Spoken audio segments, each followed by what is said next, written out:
Hey guys, Strat here. I wanted to do a quick video. I've got no script on this. Let's jump right into it. I started this channel about a year and a half ago. I covered exclusively Bannerlord, and I exclusively made guides.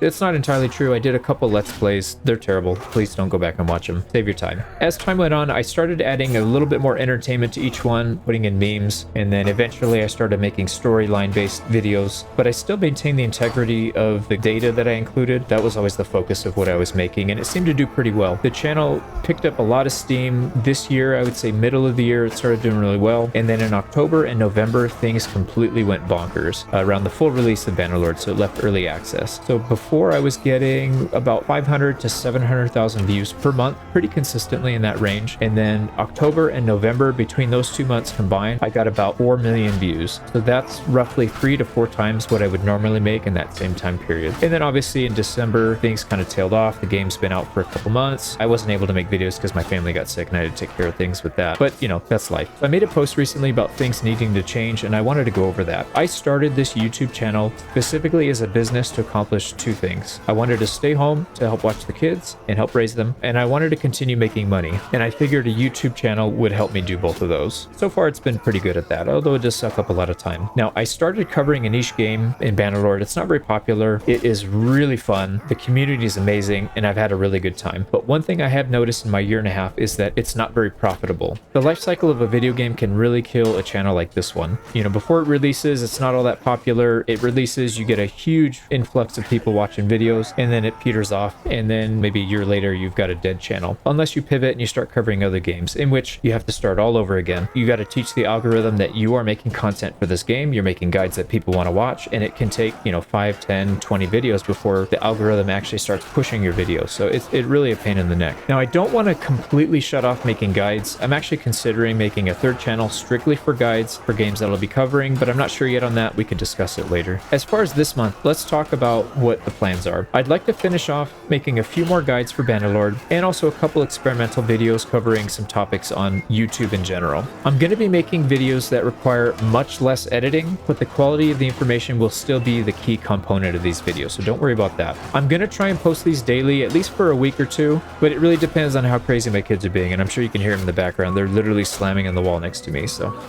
And also at the end of the experiment, I am going to be making a video on my findings. But that leaves us with February and onward. What comes next? Now, I'd like to start covering all kinds of games, including really old but amazing games that I've played for thousands of hours. I've got a whole Steam library full of games that I do miss playing, and I think most people probably haven't heard of, and I would like to make some interesting videos on that, but we'll see. There's some examples of channels that have done this successfully, like Seth Finch, Let's Game It Out, Spiffing Brit, Ambiguous Amphibian. There's a ton. I've got a whole list of them that I watch quite frequently. And making videos like this can help keep a channel alive and growing, even if the games that you've covered in the past die off, because really it's the quality of the video and the editing and not the game that you're covering, and that's what I'd like to transition into. I don't want to copy their models. I need to find a style that fits my bland personality and dry humor, so I'm going to be experimenting a bit. I'll be releasing fewer videos, but much higher effort, longer length, and much higher quality. Now, I wasn't really sure where to start with this, but I think a good place for me personally is tough challenge videos, and of course covering Bannerlord, because that's what I know best right now. I'm going to try my best to make these videos interesting. I'll interweave a storyline with it, and then I will probably branch out to other games after I do maybe 1 or 2 of these. Now, since there's going to be a lack of content between releases, possibly 2 to 4 weeks, maybe even longer, these videos can take upwards of 300-400 hours to record, edit, clean up, all that stuff. I'm going to continue posting daily on the 2nd channel, as well as streaming on this main channel as often as I can get, because I need to get these recordings anyways for the longer videos. I just bought a 14 terabyte hard drive for this exact reason, so I'm going to be spamming content out. Just maybe not the stuff you're used to seeing from me. Another important point that I wanted to bring up for me personally is that I will not be accepting sponsorship money on any of my channels for the foreseeable future. That can change in the future, but for now, at least I would say at least a good year to 2 years, I will not be accepting a penny from anybody. I actually accepted a sponsorship from Tailworlds for the release stream, but I've been delaying giving them my information for the payment for this specific reason. I actually had them donate that to somebody else, so this channel is completely clean. We haven't taken a single penny. We're still sponsorship virgins. Yay. I'd like to keep the income for this channel based on ad revenue and community support through Patreon and YouTube memberships. We'll keep it clean for now. I just want to say the Bannerlord community has been so amazing. The comment section is 99.9% amazing. The support in the Discord channel, amazing. We recently had a fundraiser for Flasan round 19. The goal was achieved in less than 2 days. Freaking amazing. I love you guys. However, I do feel like I need to make changes to keep the business alive, which I'm sure all of you can understand. However, I don't want you to think I'm turning my back on you. I'm forever grateful for everything you've done to help me build this channel. So with that out of the way, I'm really looking forward to the future, and I can't wait to spam some videos out this month and really get back to work. We'll see you guys soon.